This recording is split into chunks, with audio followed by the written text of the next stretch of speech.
ডাক, টেলিযোগাযোগ ও তথ্য প্রযুক্তি প্রতিমন্ত্রী জুনায়েদ আহমেদ পলক বলেছেন, মোবাইল ইন্টারনেট 4G সেবা আজ 28শে জুলাই বিকাল ৩টা থেকে চালু হচ্ছে। এই দিন যারা যুক্ত হবে সব ইন্টারনেট গ্রাহকের 3 দিনের জন্য 5 GB ডেটা বিনামূল্যে দেওয়া হবে।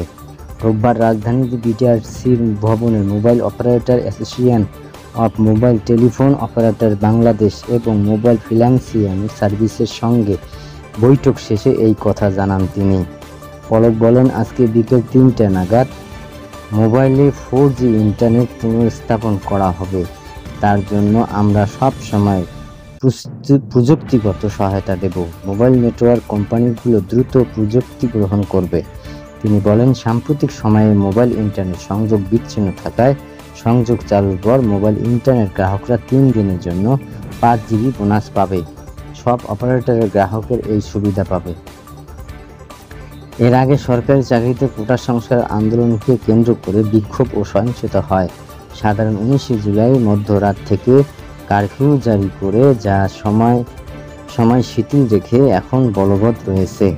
কারফিউ আগে 17 জুলাই মধ্যরাত থেকে 4G নেটওয়ার্ক বন্ধ করায় দেশের মোবাইল ইন্টারনেট সেবা বন্ধ হয়ে যায়।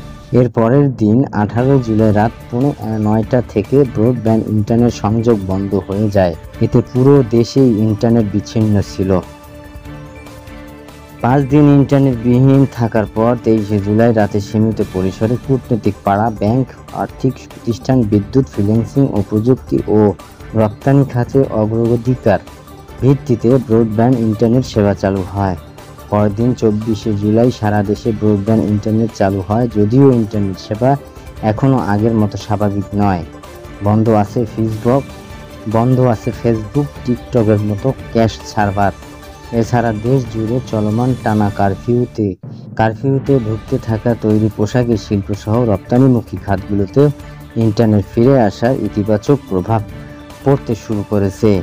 ইন্টারনেট না থাকায় রপ্তানিমুখী প্রতিষ্ঠানগুলো তাদের বৈদেশিক গ্রাহকদের সঙ্গে যোগাযোগ রক্ষায় সমস্যায় পড়ে। ব্রডব্যান্ড সংযোগ ফেরায় তাই অনেকটাই স্বস্তির ও প্রতিষ্ঠানগুলো। আপাতত ফেসবুক সহ সব ধরনের সামাজিক যোগাযোগ মাধ্যমে বন্ধ থাকবে বলে জানিয়েছেন ডাক, টেলিযোগাযোগ ও তথ্য প্রযুক্তি প্রতিমন্ত্রী জুনায়েদ আহমেদ পলক। তিনি জানান, ফেসবুক, টিকটক সহ সোশ্যাল মিডিয়ার প্রতিনিধিরা যৌক্তিক ব্যাখ্যা না দেওয়া পর্যন্ত এসব খুলে দেওয়ার ব্যাপারে বর্তমান সিদ্ধান্ত অনড় থাকবে সরকার। পলক বলেন, সহিংসতা কন্টেন্টগুলো বিরুদ্ধে যে কোনো ব্যবস্থা নেওয়া হয়নি সে বিষয়ে তাদের কাছে জানতে চাওয়া হয়েছে। 31শে জুলাই ফেসবুক, টিকটক সহ সোশ্যাল মিডিয়ার প্রতিনিধিদের বিটিআরসিতে তলব করা হয়েছে। সশরীরে হাজির হয়ে ব্যাখ্যা দিতে হবে। ব্যাখ্যা না দেওয়া পর্যন্ত ফেসবুক, টিকটক সহ সোশ্যাল মিডিয়া খুলে দেওয়ার ব্যাপারে বর্তমান সিদ্ধান্ত অনড় থাকবে সরকার। এদিকে আজ বিকাল 3টা থেকে মোবাইল 4G ইন্টারনেট পুনঃস্থাপন করা হবে বলে তিনি জানান। এর আগে টানা 5 দিনের সব ধরনের ইন্টারনেট সেবা বন্ধ থাকার পর মঙ্গলবার 23শে জুলাই রাতে সীমিত পরিসরে ব্রডব্যান্ড ইন্টারনেট সংযোগ চালু করা হয়। রাজধানীতে বাড়ি বাসা ব্রডব্যান্ড ইন্টারনেট সেবা ধারাবাহিকভাবে চালু হয়। প্রাথমিকভাবে ইন্টারনেট গতি বেশ ধীর গতির হলেও ব্রডব্যান্ড সংযোগ ফিরে আসায় ফ্রিল্যান্সিংরা, ব্যবসায়ী সহ বিভিন্ন পেশাজীবী ও সাধারণ ব্যবসায়ীদের মাঝে স্বস্তি ফিরে আসে। রংপুরের বেগম রোকেয়া বিশ্ববিদ্যালয়ের শিক্ষার্থী আবু সাঈদের বুক ও পিঠে গুলিতে ঝাঁঝরা হয়েছিল। গলা থেকে উরু পর্যন্ত ছিল ঝাঁঝরা গুলির আঘাত।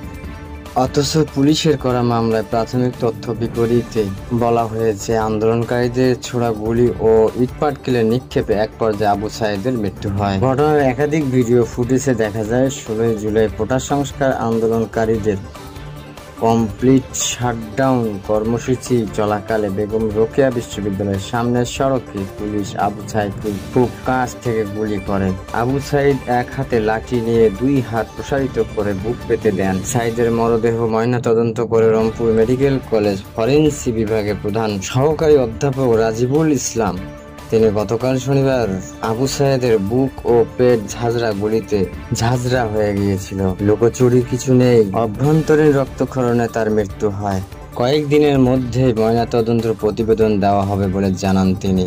তবে মামলা FIR-এ আবু সাঈদের পুলিশের গুলিতে নিহত হওয়ার বিষয়টি উল্লেখ নেই। আবু সাঈদ নিহত হওয়ার পর দিন 17 জুলাই তাজহাট থানায় একটি মামলা হয়। মামলার বাদী ওই থানার উপপরিদর্শক ও বেগম রোকেয়া বিশ্ববিদ্যালয় পুলিশ ফাঁড়ির ইনচার্জ বিভৃতি ভূষণ রায়।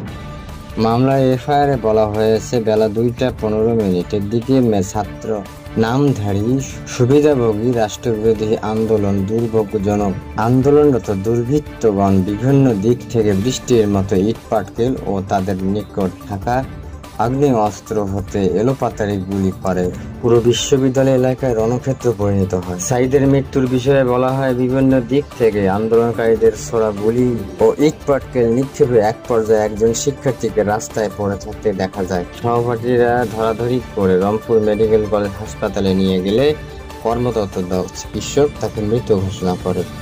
এই ঘটনায় অজ্ঞাতনামা 2-3 হাজার ব্যক্তিকে আসামি করা হয়েছে।